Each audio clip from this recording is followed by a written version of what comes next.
سمندر کے کنارے واقع ایک بستی جسے ایلا کہتے تھے، جو موجودہ بحر احمر کے ساحل پر مدین اور طور کے درمیان واقع تھی، میں ایک عجیب واقعہ پیش آیا جس کا ذکر اللہ تعالیٰ نے اپنے کلام میں کیا ہے سورہ اعراف میں۔ اور ان سے اس بستی کا حال پوچھو جو سمندر کے کنارے تھی، جب وہ ہفتہ کے دن حد سے بڑھنے لگے تھے اور ان کی مچھلیاں ہفتے کے دن ان کے سامنے سطح آب پر ظاہر ہو جاتی تھیں، اور جب ہفتہ کا دن نہ ہوتا تو وہ ان کے پاس نہ آتی تھیں۔ اس طرح ہم ان کی آزمائش کر رہے تھے کیونکہ وہ نافرمان تھے۔ یہاں اصحاب سبت رہتے تھے جو یہودی قوم میں سے تھے۔ اللہ نے ان کے لیے ہفتے کا دن عبادت کے لیے محسوس کیا تھا اور انہیں دنیا کے امور میں مشغول ہونے سے منع کیا تھا، کیونکہ وہ باقی دنوں میں عبادت کی پابندی نہیں کرتے تھے۔ بنی اسرائیل کو ہفتے کے دن تجارت، صنعت اور مچھلی پکڑنے سے روکا گیا تھا۔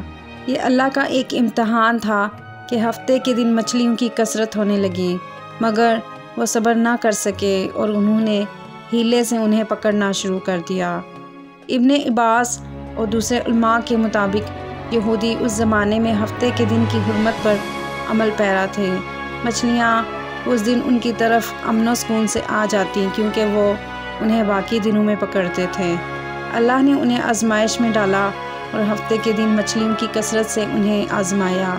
جب انہوں نے یہ دیکھا تو انہوں نے مچھلیاں پکڑنے کے لیے ہیلے کا سہارا لیا۔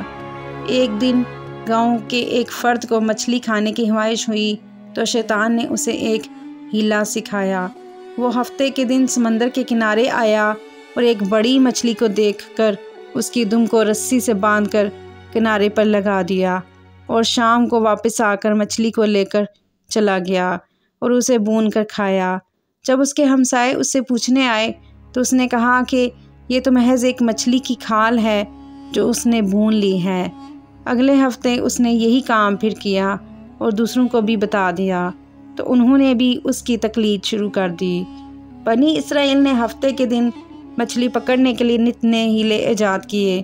بعض نے جمعہ کے دن سمندر کے ساتھ جڑے ہوئے گڑھے کھودے تاکہ ہفتے کے دن مچھلیاں ان گڑھوں میں جمع ہو جائیں اور پھر آسانی سے پکڑی جا سکیں۔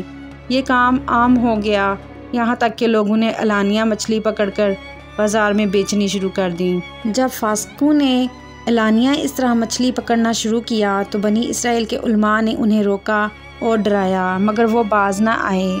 چنانچہ نیک لوگوں نے ان سے الگ ہو کر ایک دیوار بنا لی اور ان کے ساتھ رہنا ترک کر دیا۔ چنانچہ یہ قوم 3 گروہوں میں بٹ گئی۔ ایک وہ جو نافرمانی کرتے ہوئے ہفتے کے دن مچھلی پکڑنے لگے، ان کی تعداد تقریباً 70,000 تھی۔ دوسرا گروہ ان کو روکنے والا تھا جن کی تعداد 12,000 تھی، اور تیسرا گروہ وہ تھا جو نہ تو گناہ کرتے اور نہ روکتے تھے۔